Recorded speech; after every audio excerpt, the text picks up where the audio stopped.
கர்த்தருடைய பரிசுத்த நாமத்திற்கு ஸ்தோத்திரம். இன்னைக்கு நம்ம சங்கீதம் 88வது அதிகாரம் 13 15 வரை தியானிக்க இருக்கிறோம். சங்கீதம் 88 13 ஜெபத்தோடு இந்த செய்திக்குள்ளே கடந்துகிறோம். எத்தனை நன்மைகள் எனக்கு செய்தீர், எப்படி நன்றி சொல்வேன், நான் எப்படி நன்றி சொல்வேன். நன்றி ராஜா, நன்றி ராஜா, நன்றி ராஜா, இயேசு ராஜா, நன்றி ராஜா, நன்றி ராஜா, நன்றி ராஜா, இயேசு ராஜா. தாழ்மையில் இருந்து தயவாய் நினைத்தீர், தேவனை உம்மை துதிப்பேன். தாழ்மையில் இருந்தேன், தயவாய் நினைத்தீர், தேவனை உம்மை துதிப்பேன். யா தேவனை உம்மை துதிப்பேன். ஓ பரபா, ஓ பரபா, ரே பரபரா, ரே பரபா, ரே பரபரா, ரே கஷகரகரகரகரா. பலவீனன் என்று தாழி விடாமல் பலத்தால் இடை கட்டினீர். பலவீனன் என்று தாழி விடாமல் பலத்தால் இடை கட்டினீர். ஐயா பலத்தால் இடை கட்டினீர். தனை நன்மைகள் எனக்கு செய்தீர், எப்படி நன்றி சொல்வேன், நான் எப்படி நன்றி சொல்வேன். பாவத்தினாலே மறித்து போயிருந்தேன், கிருபையால் ரட்சித்தீரே. பாவத்தினாலே மறித்து போயிருந்தேன், கிருபையால் ரட்சித்தீரே. ஐயா கிருபையால் ரட்சித்தீரே. ஓபாராபா உபிராபா உபாரபரா பரபா பரபரா கரகரகரகரா. பாவங்கள் போக்கி சாபங்கள் நீக்கி பூரண சுகமாக்கினீர். பாவங்கள் போக்கி சாபங்கள் நீக்கி பூரண சுகமாக்கினீர். யா பூரண சுகமாக்கினீர். இவிராபா இவிராபா இவிராபரா இப்பரபா இவரகரா மூல்முடி தாங்கி திரு ரத்தம் சிந்தி சாத்தானை ஜெயித்து விட்டீர். மூல்முடி தாங்கி திரு ரத்தம் சிந்தி சாத்தானை ஜெயித்து விட்டீர். யா சாத்தானை ஜெயித்து விட்டீர். தனை நன்மைகள் எனக்கு செய்தீர், எப்படி நன்றி சொல்வேன், நான் எப்படி நன்றி சொல்வேன். நீர் செய்த அதிசயம் 1000 உண்டு, விவரிக்க முடியாதையா. நீ செய்த அதிசயம் 1000 உண்டு, விவரிக்க முடியாதையா. யா விவரிக்க முடியாதையா. ஓரபார ஓரபார ஓபரபரா ஓபரபாரி பரபரா வரபரபரபரா. எனக்காக மறித்தீர், எனக்காக உயிர்த்தீர், எனக்காய் மீண்டும் வருவீர். எனக்காக மறித்தீர், எனக்காக உயிர்த்தீர், எனக்காய் மீண்டும் வருவீர். ஐயா எனக்காய் மீண்டும் வருவீர். இயேசுவே நாமத்தினாலே ஜெபங்களுக்கு பிதாவே ஆமென். கர்த்தருடைய பரிசுத்த நாமத்திற்கு ஸ்தோத்திரம். Leela praise the Lord. Nagaratnam Ammal praise the Lord. சங்கீதம் 88வது அதிகாரத்தை நாம் எப்படி இதை தியானித்துக் கொண்டிருக்கிறோம்னா, 2 பேருடைய வாழ்க்கை இதோடு இணைந்து கொள்கிறது. ஒன்று யோபு, 2வது நம்முடைய ஆண்டவராகிய இயேசு கிறிஸ்து. யோபு ஆண்டவராகிய இயேசு கிறிஸ்துடைய வாழ்க்கை எப்படி இணைகிறது அப்படின்னு கேட்டீங்கன்னா, நம்முடைய ஆண்டவராகிய இயேசு கிறிஸ்து தனது மரணம் அடக்கத்தை யாரோட மரணத்தோட இணைத்து சொல்லுகிறார்? யோபு. யோனா யோனா யோபு சரி யோனா. யோனா எப்படி 3 நாள் பூமியின் வயிற்றில் இருப்பாரோ அதுபோல இயேசு கிறிஸ்து மற்றும் அடக்கம் பண்ணப்பட்டார். ஸோ 2 பேருடைய பாதை நம்ம பார்க்குறோம். ஆனால் இன்னைக்கு 13வது வசனத்திலிருந்து நம்ம பார்க்கறது 100க்கு 100 நம்முடைய ஆண்டவராகிய இயேசு கிறிஸ்துடைய பாதை. சரி, முதல்ல சொல்ல வாசிமா. அதை எப்படி வாசிக்கணும்னா, நானோ எப்படி நானோ அதை எடுத்து வாசிக்கணும். நானோ கர்த்தாவே. யாரை நோக்கி கூப்பிடுகிறார்? பிதாவாகிய தேவனை நோக்கி கூப்பிடுகிறார். சரியா வாசிப்போம். காலையிலே விண்ணப்பம் உமக்கு நேராக. நம்முடைய ஆண்டவராகிய இயேசு கிறிஸ்துவுடைய வாழ்க்கை எப்படி இருக்கிறார் அப்படின்னு கேட்டீங்கன்னா, அவர் வாழ்க்கை ஜெபிக்கிற வாழ்க்கையாக இருக்கும். எடுத்துக்கொள்ளுமா? லூக்கா 11வது அதிகாரம் முதல் வசனம்.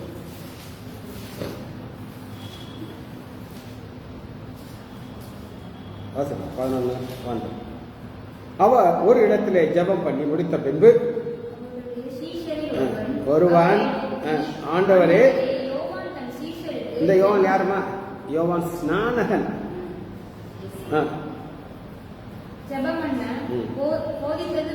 போல நம்முடைய ஆண்டவராகிய இயேசு கிறிஸ்துக்கு ஒரு ரிக்வெஸ்ட் வைக்கிறாங்க. என்ன ரிக்வெஸ்ட் வைக்கிறாங்க? ஏமா, நீ ஜெபம் பண்ணுறது அவன் பையன் பார்த்துப்பானா? அதனால அவன்கிட்ட கேட்க மாட்டான். ஏமா ஜெபம் பண்ணுறது எப்படின்னு கேட்க மாட்டான். இன்னைக்கு காலையில் எங்கள் போதகர் ஒரு செய்தி சொன்னார். கேட்டான்னா நீ ஜெபம் பண்ணுறக்க பார்க்குறான்னு அர்த்தம், புரியுதா? எங்கள் பாஸ்டர் ஒரு செய்தியில் ஒரு ஆழமான ஒரு காரியத்தை சொன்னார். நான் இன்னைக்கு 6 மணிக்கு என் மகன் போடும்போது கிட்டே உனக்கு இது தெரியுமா, யோசேப்பை குறித்த ஒரு வெளிப்பாடுன்னு சொன்னேன். நான் சொன்ன உடனே ஆச்சரியப்பட்டேன். எப்போ என்னப்பா இப்படி ஒரு ஆளை இதுக்குள்ளே உட்கார்ந்து இருக்கட்டும். அவள் நான் யாருக்கு சொல்லிக் கொடுக்குறேன்? ஆமாம், எதனால அவருக்கு பைபிள்லாம் தெரியும், ஆசை இருக்கு கற்றுக்கிறது, புரியுதா? இங்கேயும் நீரும் எங்களுக்கு ஜெபம் பண்ண போதும். 2வது அதற்கு அவர், நீங்கள் ஜெபம் பண்ணும்போது பரம மண்டலத்தில் இருக்கிற எங்கள் பிதாவே. போதும். கடவுளை அப்பாவாக காட்டுறதான் இது, புரியுதா? நீ உங்க அப்பாட்ட பேசுறதுக்கு ஏதாவது ப்ரொசீஜர் இருக்கா? அதே மாதிரி தான் அப்பா யாருமே இப்படி சொல்லிக் கொடுத்தது. எப்படி சொல்லிக் கொடுத்தாரு? பிதா அப்பான். ஏன்னா இது அவருடைய உறவு. அவர் யாரு? குமாரன், ஒரே பேரான குமாரன். சரி, இதுதான் டீச்சிங். 2வது, இந்த ஜெபம் எப்ப ஜெபம் பண்ணுகிறார் அப்படின்னு கேட்டீங்கன்னா, லூக் மத்தேயு 14வது அதிகாரம் 23. மத்தேயு 14:23. அவர் ஜனங்களை அனுப்பிவிட்ட பின்பு தனித்து ஜெபம் பண்ண ஒரு மணி. தனித்து ஜெபம் பண்றான். அவர் யார்கிட்ட ஜெபம் பண்றாரு? பிதாட்ட. வாசி. அவர் ஜனங்களை அனுப்பிவிட்ட பின்பு தனித்து ஜெபம் பண்ண ஒரு மலையின் மேல் ஏறி சாயங்காலம் ஆனபோது அங்கே தனித்திருந்தார். அவர் எத்தனை மணிக்கு அது நடந்ததுன்னு தெரியாது. ஆனா தனிமையாக இது உறவு. யாருக்கு யாருக்கு உள்ள உறவு? குமார். சரி, வாசி.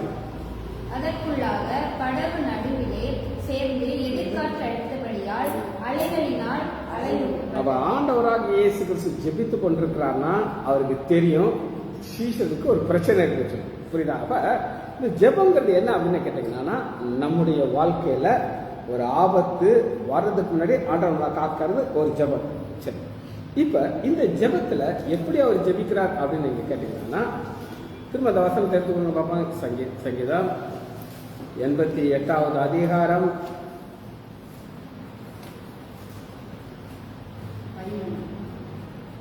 14 வாசிட்டு இங்க வரும்.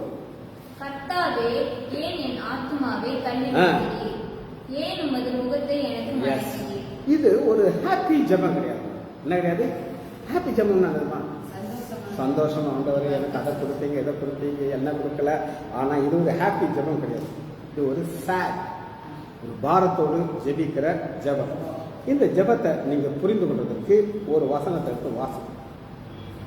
எபிரேயர் 5வது அதிகாரம் 7வது வசனம் தான் இதனுடைய ஆழத்தை நம்ம காட்டுறோம். ஆழங்கிறது என்னன்னா 7:5-7. அவர் மாமிசத்திலே இருந்த நாட்களிலே தம்மை மரணத்திலிருந்து ரட்சிக்க வல்லவரை நோக்கி. என்னமா மரணத்திலிருந்து ரட்சிக்க வல்லவர்னா யாருமா? இவர் மறிப்போன தெரியும். ஆண்டவராக இயேசு கிறிஸ்து எதுக்காக இந்த பூமிக்கு வந்தார்? மறிக்க. எதுக்கு வந்தார்? மறிக்க, ரட்சிக்க வல்லவரை நோக்கி. அடுத்த வசனம்,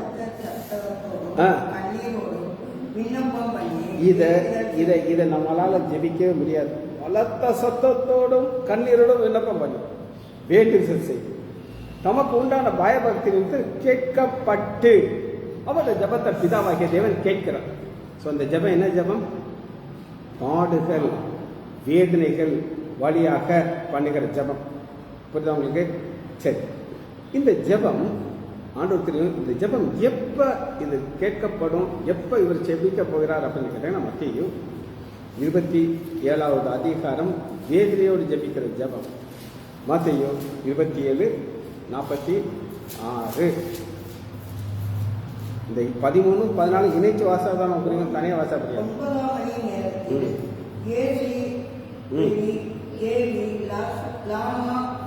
சபத்கானி என்று மிகுந்த சப்தமிட்டு கூப்பிட்டார். எப்ரேல் எப்படி வாசிச்சோம்? மிகுந்த சப்தமிட்டு ஜெபிக்கிறார். சாப்பிடும்போது நீங்களும் ஜெபம் பண்ணீங்களா? நான் ஜெபம் பண்ணேன். சாப்பிடுறேன் ஜெபம் பண்ணால் நான் சாப்பிட மாட்டேன். சிலர் என்ன ஆகும் அப்படின்னு கேட்டீங்கன்னா, இந்த சாப்பிட்ற அவசரத்தில் நான் பண்ணினேன் இல்லையான்னு வரணும். என்ன செய்யும்? ஆனால் அந்த மைண்டு ஃபுல்லாக இருக்கு. அதனால் இன்னொரு செய்ய இருக்கா ஜெபம் பண்ணிடுவோம். ஒருவேளை மறந்துட்டோன்னா அந்த ஜெபம் எப்படி இருக்கும்? நம்ம மறக்கிற ஜெபம். ஆனால் இது மறக்கிற ஜெபம் கிடையாது. இது என் தேவனே, என் தேவனே, ஏன் என்னை கைவிட்டு. கை விட்டாரா கை விடலையா? விட்டாருனால தான் விட்டார்னு போட்டிருக்காரு. கை விட்டாரு. என்ன செஞ்சாரு? கை விட்டாரு. ஆனா மத்தேயு 26:38 அப்பொழுது அவர் என் ஆத்மா மரணத்திற்கு ஏதுவான துக்கம் கொண்டிருக்கு. என்ன துக்கம்? மரணம். 14 வசனம் வாசிங்க பார்ப்போம். இதுமா சங்கீதம் 88:14. ஆத்துமாவை தள்ளிவிடுகிறது. அப்ப இந்த பிரச்சனை எங்க இருக்குது? ஆத்துமால இருக்கு. நம்ம மத்திய 26வது அதிகாரத்துல 38வது வருஷத்துல இது கெட்சே மனதில் அவர் உட்கார்ந்து ஜெபிக்கிறார். இது சிலுவைக்கு முன்னாடி நடக்கிற ஜெபம். சிலுவையில இருக்கிறது வந்து சரீரத்தில் வர பாடு. ஆனா இது எங்க வர பாடு? ஆத்மா. வாசிங்க. அப்பொழுது அவர் என் ஆத்மா மரணத்திற்கு ஏதுவான துக்கம் கொண்டிருக்கிறது. 39. சற்று அப்புறம் போய் முகம் குப்புற விழுந்து. இந்த முகம் குப்புற விழுந்துங்கிறது நீங்க லேசா வாசா அந்த அர்த்தம் புரியாது. இந்த டைல்ஸ்ல நீ முகம் குப்புற விழுந்தா ஏதாவது மேல தூசி பட்டுரும். ஆனா அவர் இருக்கிறது புழுதி. கெச்சமேன தோட்டத்தில் மாதிரி டைல்ஸ் இருக்குமா? எல்லாம் மண். அங்க அந்த கிரியேட்டர் வானத்தின் பூமி உண்டு பண்ணினவருடைய முகம் இப்ப எங்க இருக்கு? தரையில இருக்கு. என் பிதாவே. இங்க என் தேவன் சொல்றாரா பிதாவை சொல்றாரா? பிதான் என்ன அர்த்தம்? உறவு. எங்க இருக்குது? சேம் கனெக்ஷன்ல இருக்குது. வாசல். இந்த பாத்திரம் என்னை விட்டு நீங்க கூடுமானால் நீங்கும்படி செய்யும். ஆகிலும் என் சித்தத்தின்படி அல்ல, என் சித்தத்தின்படி அல்ல, உம்முடைய சித்தத்தின்படி ஆகக்கடவது. இந்த பாடு லூக்கா வேற ஆங்கிள் நமக்கு சொல்லி தர்றார். லூக்கா 22:44. லூக்கா 22:44. அவர் மிகவும் வியாபலப்பட்டு அதிக ஊக்கத்தோடு ஜெபம். ஏமா இந்த 44ஆம் வசனத்தை நீங்க புரிந்து கொள்வது ரொம்ப ரொம்ப கஷ்டம். எப்போ இதை புரிந்து கொள்ள முடியும் அப்படின்னு கேட்டீங்கன்னா, இந்த மாதிரி பாடுகள் வழியா போகும்போது தான் புரிய முடியும். இப்ப இவர் இன்னும் சரீரத்தில் பாட ஆரம்பிக்கல. ஆனா அவருக்கு முன் அறிந்திருக்கிறார் இது என்ன நடக்கும்னு அவர் தெரியும். தெரிஞ்சு அவருடைய வேதைகள் ரத்தத்தின் பெருந்துளியாக தரையிலே விழுந்தது. அப்ப இதுக்கு இந்த சயின்டிஸ்ட் என்ன சொல்றாங்க அப்படின்னு கேட்டீங்கன்னா, இப்ப என்னுடைய பிபி பார்த்தீங்கன்னா நார்மலா இருக்கும். நான் ஹைப்பர் டென்ஷன் கிடையாது. காரணம் நான் கூலாக இருப்பேன், ஜாலியாக இருப்பேன். இந்த டயத்தை வாட்சை பார்ப்பேன். 7 மணியா வீட்டுக்கு போய் 10 மணிக்கா தூங்கு. காலையிலையா நாளைக்கு நான் ஊருக்கு போகிறேன். எல்லாமே பிளான். புரியுதா? எந்த வித சேஞ்சஸும் என் லைஃப்பில் கிடையாது. ஆனால் ஆண்டவருடைய பாடு அப்படி கிடையாது. அவர் எப்படி போகிறாருன்னா, லூக்கா 22வது அதிகாரம் 44. அவர் மிகுந்த வியாகுலப்பட்டு. இந்த வியாகுலம் எங்கம்மா வரும்? ஆத்துமால வர்றது. என்னது? அர்த்தவாசம். ஊக்கத்தோடு ஜெபம் பண்ணி. இந்த ஊக்கத்தோடு ஜெபம் பண்றதுக்கு ஆப்போசிட்டான காரியத்தோட சொல்றேன். எங்க சொந்தக்கார ஒரு பொண்ணு இருக்கான், உங்களுக்குலாம் தெரியும். அவன் முழங்கெல்லாம் போட்டு ஜெபம் பண்ண மாட்டான். அது எப்படி வீட்டு தான் சொல்லிட்டு இருக்கான். அக்கா, நான் தூங்கும்போது படுத்து ஜெபம் பண்ணிட்டு இருக்கேன், எப்போ தூங்குனேன்னு எனக்கு தெரியாது. அது என்ன ஜெபமா? என்ன ஜெபமா? படுத்த ஜெபம் பண்ணுவாலாம். எப்படி ஜெபம் பண்ணுவான்? அது என்ன ஜெபம்? அது இதுக்கு ஆப்போசிட்டான. ஆண்டோடைய ஜெபம் எப்படி இருக்குன்னா, மிகுந்த ஊக்கத்தோடு ஜெபம். அப்போ வேர்வை, அப்போ ப்ரெஷர் கூடி கூடி கூடி ரத்தத்திலிருந்து வெளியே வரும். இது இது இது ஆத்மாவில் நடக்கும். சரி, சரீரத்தில் நடக்கிற பாடல்கள் நம்ம லேட்டாக அந்த அக்காமார்களுக்கு அவங்க வசனத்தை காமிச்சினேன். அவள் தான் புரியும். சங்கீதம் 88வது அதிகாரம் 13, 14 ரெண்டையும் சேர்த்து நாங்கள் வாசிக்கிறோம். 13, நானோ கர்த்தாவே உம்மை நோக்கி கூப்பிடுகிறேன், காலையிலே என் விண்ணப்பம் முன்பாக வரும். இது நேராக பார்த்தா லேசாக தெரியும், ஆனால் அந்த ஜெபத்தில் என்ன இருக்குதுன்னு கேட்டிங்கன்னா 14 வசனம், கர்த்தாவே ஏன் என் ஆத்மாவை ஏன் உமது முகத்தை மறைக்கிறேன். இந்த ரெண்டும் நம்ம பார்க்கும்போது இது சாதாரண ஜெபம் கிடையாது, இது ஆத்மாலேருந்து வருகிற ஜெபம். ஆத்மாலேருந்து வருகிற ஜெபம் அந்த சரீரம் ஒரு பாடு வழியாக போக போகுது. அது என்ன பாடு அப்படின்னு நீங்கள் கேட்டிங்கன்னா அதை தான் நம்ம பார்க்கணும். யோவான் 18:22 இப்போ சரீரத்தினுடைய பாடல்கள் நம்ம பார்க்க போகிறோம். ஆத்மாவை காமிச்சிட்டேன், சரீரம் 18:22 கடைசி. இயேசுவை ஒரு அறைந்தான். அம்மா நீங்களா அரை வாங்கியிருக்கீங்களா? யோசிக்கிறேன், வாங்கியிருக்க முடியும். பல்லாறு அடி விட்டு அந்த காது வெங்கின இறங்கும். எப்படி இறையும்? அது அடி வாங்குறவங்களுக்கு கொடுத்தவங்களுக்கு தெரியாது. ஒரு அறைந்தான். 23 இயேசு அவனை நோக்கி, நான் தகாத விதமாய் பேசினால் ஒப்புவி. இது என்ன நான் உங்களுக்கு சொல்றதுதான் உங்களுக்கு புரியாது. ஏமா இப்ப என்கொயரி நடந்துட்டு நடக்குது. பனிஷ்மெண்ட் கொடுக்கூடாது. எப்போ பனிஷ்மெண்ட் கொடுக்கணும்? என்கொயரி முடிஞ்சு தவறு செய்திருக்கிறான்னு கன்ஃபார்ம் பண்ணா தான் செய்யணும். சரியா? இது ஃபர்ஸ்ட் நடக்குது. இது எதற்காக இது நடக்குது அப்படின்னு கேட்டீங்கன்னா, ஒரு தீர்க்க தரிசனம் நிறைவேறும். ஏசாயா 50வது அதிகாரம் 5வது ஏசாயா 50:5 கர்த்தராகிய ஆண்டவர் என் செவியை திறந்தார், நான் எதிர்க்கவும் இல்லை பின்வாங்கவும் இல்லை. 6 முதுகையும் தாடைமையையும் பிடிக்கிறவர்களுக்கு என் தாடையையும் ஒப்பு கொடுத்தேன். அவமானத்துக்கும் உண்மை நிற்கவும் என் முகத்தை மறைக்கவும். அவமானத்துக்கு மறைக்கவில்லைன்னா அவர் திருப்பித்தான் போகணும். இந்த பாடல் வழியாக தான் போகணும். ஃபர்ஸ்ட் அவங்களுக்கு ஆத்மாவை குறித்து சொன்னேன். இப்போ சரீரத்தினுடைய பாடல்களை பார்க்குறோம். அதனால இது எப்படி நிறைவேறுதுன்னு சொல்லி கேட்டிங்கன்னா, மத்தேயு 27வது அதிகாரம் 30வது. மத்தேயு 27:30 அவர் மேல் துப்பி. சரி போதும், துப்பி முடிஞ்சிச்சா? உங்களுக்கு மதர் திரேசாவை தெரியுமா? நான் சொல்றேன் கேளு. மதர் தெரேசா நிறைய ஆட்கள் அனாதைகளை வளர்ப்பாங்க. கஷ்டப்பட்டு அவங்களுக்கு சாப்பாடு கொடுத்து இந்த குஷ்டரோகிகள் எல்லாத்தையும் வைத்தியம் பார்த்தா அது பணம் நிறைய கிடைக்கும். ஒரு பெரிய பணக்காரன்ட்ட போய் இந்த அம்மா கேட்குது, ஐயா இந்த மாதிரி கஷ்டப்படுறோம், நீங்கள் நல்லா வசதியான நாங்கள் கேள்விப்பட்டோம், எங்களுக்கு ஏதாவது உதவி செய்ய அப்படின்னு சொன்னோம்னா அவன் காண மூஞ்சில் துப்பிட்டான். யார் மூஞ்சில்? Mother Teresa. ஒன்றும் அந்த அம்மா ரொம்ப சந்தோஷப்பட்ட, ஐயா நீங்கள் எனக்கு கொடுத்துட்டீங்க, வெளியீடு கொடுங்க ஐயா. யார் கொடுத்தீங்க? உடைச்சிட்டாங்க. அப்படி ஒரு பெரிய செக்கலையும் கொடுத்தா யாருமே எதிர்பார்க்கல. நம்ம என்ன செஞ்சிருக்கோம்? அந்த அம்மா அதை எப்படி சந்தோஷமா ஏற்றுக்கிச்சு பார்த்தீங்களா? இது ஆண்டவரால் தான் முடியும், ஆண்டோடைய பிள்ளைகளால் தான் முடியும், மனுஷங்களால் முடியாது. சரி, அப்ப 31 அவரை பரியாசம் பண்ணின பின். இந்த பரியாசம் சரீரத்துக்கு போமா ஆத்மாவுக்கு போமா? ஆத்மாவுக்கு போகும். இன்னைக்கு ஒரு சாம் ஒருத்தர் இருக்கார். அவர் என்னுடைய மெசேஜை அவர் இதில் மெசேஜில் போடுவார்.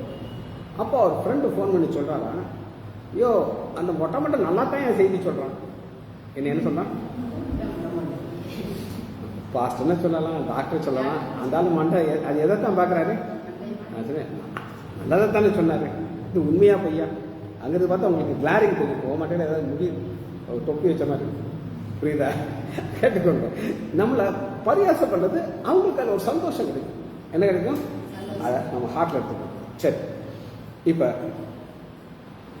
அடுத்து பாருங்க, ஆண்டவராகிய இயேசு கிறிஸ்து உடைய. சரி, அடுத்த வருஷம் வாசிக்கணுமா? சங்கீதம் 88:15 சிறு வயது முதல்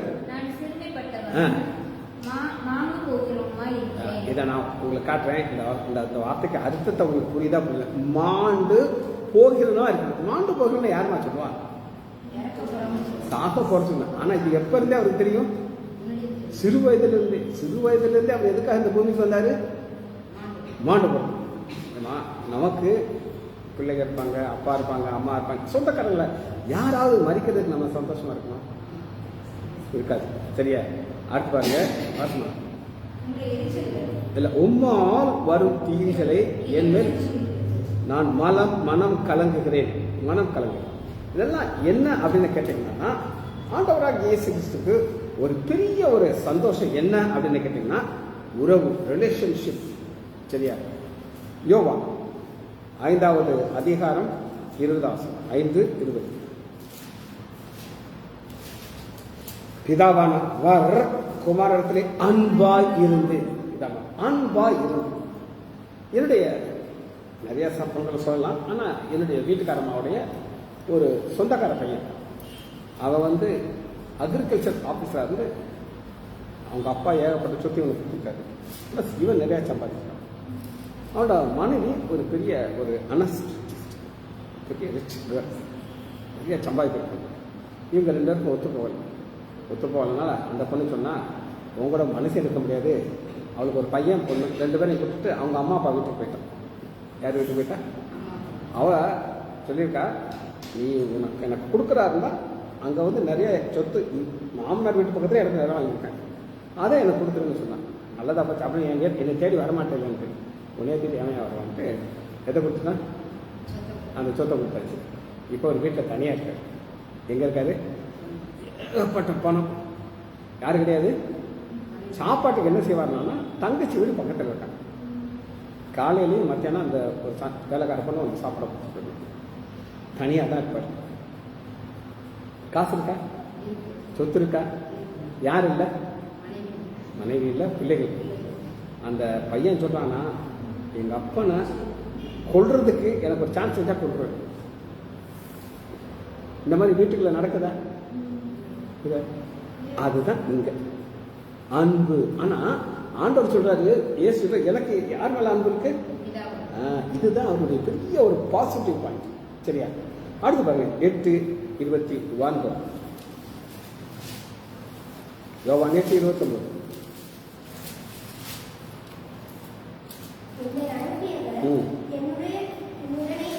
என்னுடனே கூட இருக்கிறார். நீ யார் கூடயே இருப்ப? அம்மா அப்பா கூட இருப்பியா? ஓடி இருப்பா. அம்மா கூட வண்டியில போகும்போது அன்னைக்கு நம்ம 2 போகுது. நீ எவ்வளவு நாளைக்கு அம்மா கூட இருப்ப? அப்புறம் கட்டாயிரும். எது கட்டாயிரும்? நான் சொல்றேன், எங்க டாக்டர் அம்மாவுக்கு கல்யாணம் ஆச்சு. எனக்கு கல்யாணம் ஆகிட்டு ஒரு இன்னைக்கு வேலை ஒரு ஃபர்ஸ்ட் சண்டே நாங்கள் திரும்ப வர்றோம். எங்க திருவாண்டூர் ஃபர்ஸ்ட் சண்டே அங்கே கோயிலுக்கு போனோம். கல்யாணம் ஆகி ஒரு புது ஃபியட் கார் கொடுத்தாங்க. அந்த காரில் ஏறின உடனே அவள் அழுகிறா, அவங்க அம்மா அழுகிறாங்க, தங்கச்சி அழுகிறா. நாங்கள் இருக்கிற அந்த பிள்ளை பிரிச்சுட்டு பண்ணி விட்டுட்டு போயிடுவோம்னு நினச்சேன். எங்கே விட்டுட்டு போயிடுவோம்? இப்படி அழுகிறாங்க. கரெக்டாக வியாழக்கிழமை கல்யாணம், ஞாயிற்றுக்கிழமை இங்கே வந்துட்டு போகும்போது இவன் கக்கன்னு சிரிச்சிட்டு காரில் ஏறான். அம்மா அழுகிறாங்க, தங்கச்சி அழுகிறா, இவன் அழவே மாட்டேங்கிறான். ஏனால 3 நாளையில் என் மேலே அனுபவிச்சு. யார் மேலே? சரி. அப்புறம் டீனா பிறந்தா. அவன் உலகமே யாரு? டீனாட்டே இருப்பான். அப்புறம் ஒன்றா அவங்க அம்மா ஃபோன் பண்ணுறாங்க, அப்பா கொஞ்சம் முடியல, நான் எப்படி வர முடியும், டீனாக்கு எக்ஸாம் இருக்கு, மாப்பிள்ளைய பார்க்கணும், நான்லாம் வர முடியாது. அவங்க தங்க இன்னொரு அன்பு என்னாச்சு? அப்புறம் பேரன் பிறந்தான். யாரு மேலே வந்துருச்சு? பேரன். இந்த அன்பு மாறிக்கிட்டே இருக்கு. ஆனா ஆண்டவர் என்ன சொல்கிறாரு அப்படின்னு கேட்டீங்கன்னா, வாசி பாப்போம். கூட இருக்கிறாரு. ஒரு சில அம்மா எல்லாமே விட்டுட்டு போயிடுவாங்க. ஆனா இது மட்டும் என்ன செய்றாரு? கூட. அவர் என்னை தனியே இருக்க விடுவது. 16:32 யோவான் 16:32. இதோ நீங்கள் சிதறுண்டு அவனவன் தன் இடத்துக்கு போய் என்னை தனியே விடும் காலம் வரும், அது இப்பொழுது வந்திருக்கிறது, ஆனாலும் நான் தனியே இரு, பிதா என்னோடு இருக்கிறார். அவ்வளவு ஒரு க்ளோஸ் ரிலேஷன் இருந்தவர் தான் ரிலேஷன்ஷிப் கட்டாயிருக்கு. அதனாலதான் உங்களது முகத்தை மறைத்து திரும்ப அந்த வசனத்தை வாசிக்கிட்டா சங்கீதம் 88:14 கர்த்தாவே ஏன் என் ஆத்மாவை தள்ளிவிடுகிறீர், ஏன் உமது முகத்தை மறைக்கிறேன். இந்த முகத்தை மறைக்கிறதுனா என்ன அப்படின்னு நம்ம பார்க்கணும். முகத்தை சங்கீதம் 44:24 சங்கீதம் 44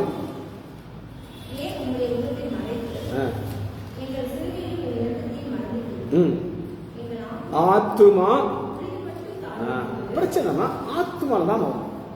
ஆத்துமா தானம்மா நான் சொல்றேன். இப்ப +2 ரிசல்ட் வரும். அதுல நிறைய பிள்ளைங்க ஃபெயில் ஆயிடும்.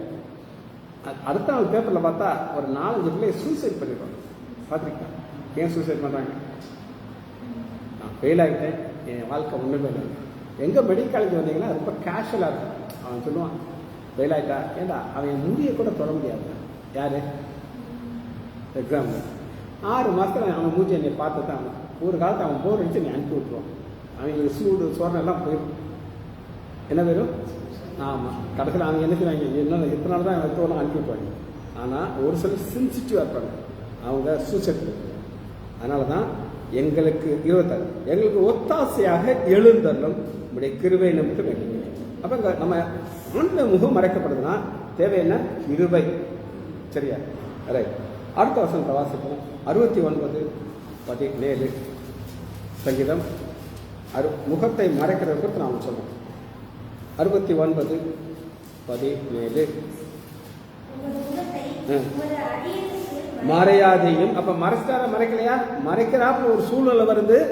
மறையாதையும் நான் வியாகுலப்படுகிறேன். ஏமா அந்த கவலையிலே நிறைய கவலை இருக்கு. உனக்கு கவலை இருக்கா? இருக்கு. அக்கா நீட்டுக்கு போய் ஜாயின் பண்ணணும் பிளான் பண்ணியிருக்கா. அங்கே போனால் உனக்கு எத்தனை கட்சி கொடுக்குவாங்களா? சக்கையாக புளிச்சிடுவாங்க. சக்கையாக புளிகிறதுக்கு நீ ரெடியாக இருக்கு. புரியுது? அது வியாகுலமா கவலையா? கவலை. ஆனால் அது வியாகுலங்கிறது அப்படி கிடையாது. கொஞ்ச நேரத்தில் மறிக்க போகிற ஸ்டேஜுக்கு பார்த்தியா? இன்னைக்கு விமல் டாக்டர் என்ன பண்ணார், நம்ம ஸ்டாஃபில் ஒரு கோர்ட்டில் ராஜினா கூட்டு அவளை கூட்டு எந்த ஒரு சின்ன தப்பு பண்ணியிருக்காங்க. அவளை கூட்டிட்டு வெளியே நிப்பாட்டு எல்லாரும் பார்க்க திட்டுன்னு திட்டிருக்காங்க. ஆளுக்கு என்னன்னு சொல்கிறான், சார் எனக்கு வந்து இப்போ தலையில் தான் தரணும், இங்கே எனக்கு பைபிள் நீங்கள் சொல்லித்தரேன், அதனால தான் நான் இருக்கிறேன்னு சொல்லி. இது கவலையா வியாகுலமா? வியாகுலம். இப்படி நான் என்னை வேதனைப்படுத்துறேன், அவமானப்படுத்துறாரு. என்ன தப்பு பண்ணா? ஒன்றுமே இல்லை. இது எல்லாமே இது ஆத்மால இருந்து வருகிற பெயின். சரியா? திரும்ப ஒரு வசனத்தை நான் உங்களுக்கு காட்ட போகிறேன். அது என்னென்ன பார்த்து முடிக்க போகிறோம். 15 நான் சிறுமைப்பட்டவனும் மாண்டு போகணுமா இருக்கணும். ஏன்னா அந்த வயசான ஆளுமே சாகிறதுக்கு ரெடியாக இருக்க மாட்டாங்க. முன்னாடி ஒரு அம்மா அதுக்கு செத்து வச்சு அது எனக்கு சொல்லும், சார் உங்களுக்கு ஒரு பையன் இருந்தாங்க, அந்த பையனுக்கு பிள்ளை இல்லாமல் வச்சு அப்புறம் ஒரு பிள்ளையை அடாப்ட் பண்ணாங்க. சொல்லுது, சார் என் ராமுக்கு ஒரு பிள்ளை கிடைச்சாச்சுன்னா நான் சந்தோஷமாக செத்து போயிடுறேன்னு சொல்லிச்சு. அப்புறம் இந்த பிள்ளையை பார்த்துச்சு, சார் இந்த பிள்ளை வயசுக்கு வந்துச்சுன்னா நான் சந்தோஷம் வச்சுது. சார் இந்த பிள்ளைக்கு ஒரு கல்யாணம் ஆயிடுச்சு நான் செத்து போயிடுச்சு. நான் போகிறது கூட முடியும். கடைசியில் எதுவுமே பார்க்காம செத்து போச்சு. ஆனால் மறிக்க ஆயத்தமாக எதுக்கு ரெடி இல்லை. ஆமாம். சரியா? இந்த சிறு வயது முதல்ங்கிறது என்ன அப்படின்னு நான் உங்களுக்கு காட்சியேன். ஆண்டவராக இயேசு கிறிஸ்து பிறக்கும் பொழுது அவருக்கு என்ன ட்ரெஸ் இருந்துச்சு தெரியுமா? உங்களுக்கு மரண வஸ்திரம். லூக்கா 2வது அதிகாரம் 7வது வசனம். லூக்கா 2:7 பெற்று படியினாலே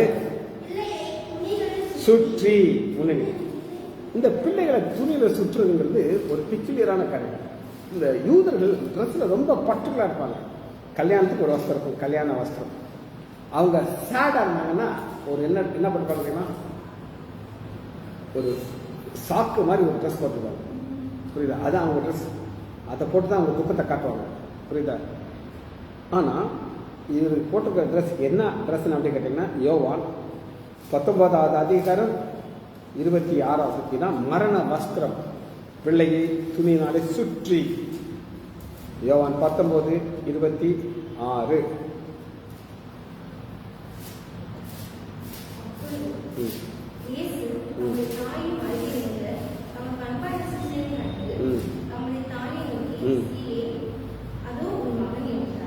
அதோ உன் மகன் என்றார். இல்லம்மா 19:40 வாசம். யோவான் 19:40 எடுத்து சுற்றி. இது மரண ட்ரெஸ் தான் அவர் பிறந்தவன போடுறாங்க. இப்போ மறிக்கும் போதே அவர் எதுக்காக வந்தார் பூமிக்கு? பிறக்கும் போது மறிக்க வந்தார். சரியா? ரெண்டாவது ஒரு மரணத்தை காட்டுறவங்களுக்கு லூக்கா 2வது அதிகாரம் 35வது வசனம். ஆண்டவராக இயேசு கிறிஸ்து ஒரு ஆலயத்துக்கு கொண்டு போறாங்க. கொண்டு போகும்போது 8வது நாள் என்ன நடக்குதுன்னா ஒரு தீர்க்கதரிசனம் சொல்றாங்க. 35வது வசனம். உன் ஆத்மாவையும் ஒரு பட்டையும் உருவிக்கும். இது யாரை பார்த்து சொல்றாங்க? மரியாதை பார்த்து சொல்றாங்க. எப்படி உருவி போகணும்னா யோவான் 19:26 பார்த்தீங்கன்னா, இதோ உன் தாய். சிலுவையில் யார் நின்றுட்டு இருக்கா? மரியாதை நின்றுட்டு இருக்காங்க. மகன் மறிக்கிறத பார்க்கும்போது எப்படி இருக்கும்? வேதனையா இருக்கும், ரொம்ப கொடுமையா இருக்கும். எங்க அப்பாவுக்கும் அம்மாக்கும் ஆண்டவர் கஷ்டத்தை கொடுக்கல. என்ன கஷ்டத்தை கொடுக்கல?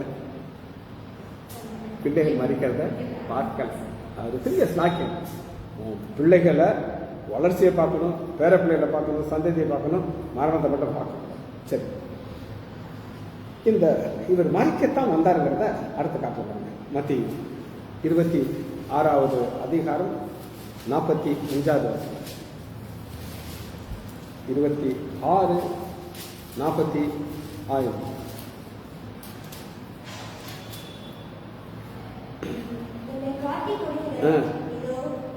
வந்துவிட்டான். இதோ மனுஷகுமாரன் பாவிகள கையில ஒப்புக்கொள்ளும் வேலை வந்துருச்சு. என்ன வந்துருச்சு? அவர் சொல்ல இதுக்காகத்தான் நான் வந்தேங்கிறார். எதுக்காக வந்தேன்? ஏமா பிதா நினைச்சாருன்னா இதை நிப்பாட்ட முடியாதா? அந்த நிப்பாட்ட மாட்டேன். ஏன்னா இதுக்காகத்தான் வந்திருக்கிறார். வேலை வந்துருச்சு. எப்பவுமே வேலை வரல. இப்போ வேலை வந்துருச்சு. சரியா?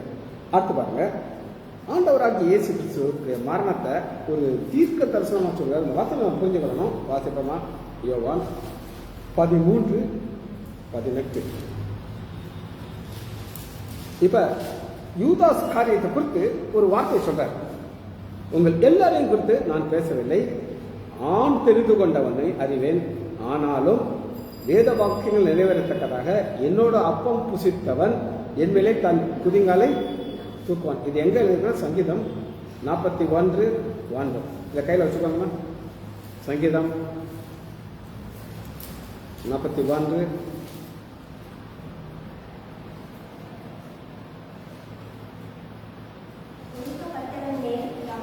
41.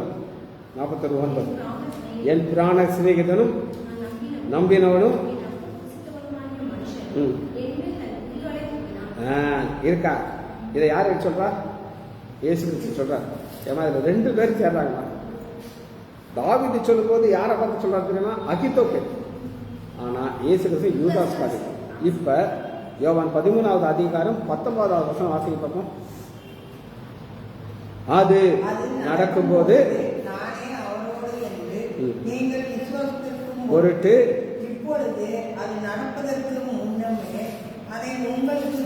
இப்ப நம்ம இந்த மாதிரி ஒரு ஆள் நம்மளை ஏமாத்த போறான், கழுத்த இருக்க போறான்னு நினைக்கிறோம், துரத்து விட்டுரும். ஆனா ஆண்டவருக்கு தெரியும் தன்னுடைய மரணம் இவன் மூலமா தான் வரும், இவன் தான் காட்டி கொடுப்பாங்கிறத சீசன் சொல்றாரு. அது நடக்கிற கொண்டே சொல்லிட்டேன். அது நடக்கும்போது நீ என்ன செய்வீங்க? விசுவாசம். புரிஞ்சிச்சா? திரும்ப வசனத்தை வாசிக்கணும். ரொம்ப முக்கியமான வசனம். நீங்க புரிஞ்சுட்டு தான் ஆகணும். அது நடக்கும் போது நீங்கள் விசுவாசிக்கும் பொருட்டு முன்னே. புரிஞ்சுச்சா? அப்ப ஆண்டவராக இயேசு கிறிஸ்து சிறு வயது பிறந்த உடனே அவரை எதிர சுத்தி வச்சிருக்காங்க துணி. இப்படியே அவர் வாழ்க்கை முழுவதும் மரணத்தோடையே இணைந்து போய்கிட்டே இருக்கு. யோவா 16 மரணம் உயிர்த்தல் 2 சொல்றாரு. நான் பிதாவிற்கு போகிறபடினாலே கொஞ்ச காலம் என்னை காணாது. மறுபடியும் கொஞ்ச காலத்திலே காண்பீர்கள். அப்போ ஆண்டவராகிய கிறிஸ்டல் கிளியர் தெரியும், நான் மறிக்க போயினேன், என்னை யார் தான் காட்டி கொடுப்பா? யூதாஸ் தான் காட்டி கொடுப்பான். தெரிஞ்சுட்டு சொல்கிறேன். கடைசி ஒரு வசனத்தை வாசிக்க முடிக்க போயிடும். 18:11.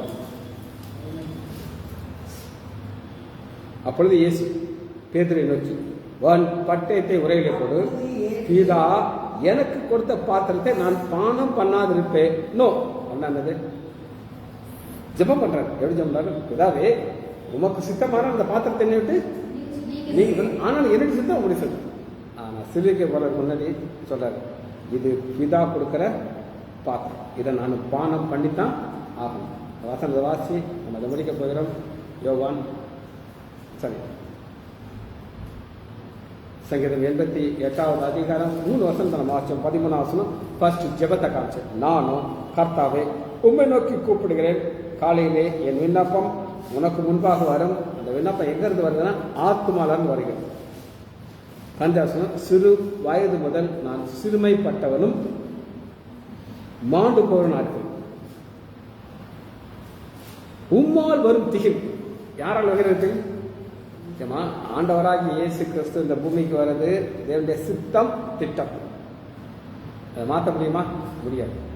அது தேவனால் வந்து அது நான் மனம் கலங்குகிறேன். ஜெபிச்சு படிப்போமா? மகா இரக்கமும் கருவிலும் உள்ள பிதாவே, உம்மை துதிக்கிறேன் ஐயா. சர்வ வல்லவரே, உம்மை துதிக்கிறோம் ஐயா. சங்கீதத்தில் எங்கள் ஆண்டவராகிய இயேசு கிறிஸ்து சென்ற பாதைக்காக நன்றி காட்டார். இதே பாதையிலே நாங்கள் செல்ல வேண்டியது.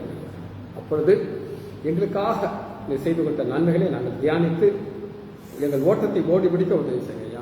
எங்கள் ஒவ்வொருவரையும் என் ஆண்டவராகிய இயேசு கிறிஸ்துவின் நாமத்தினாலே ஆசீர்வதிக்கிறேன். இயேசுவின் நாமத்தினால் ஜெபங்கள் பிதாவே. ஆமென், ஆமென், ஆமென்.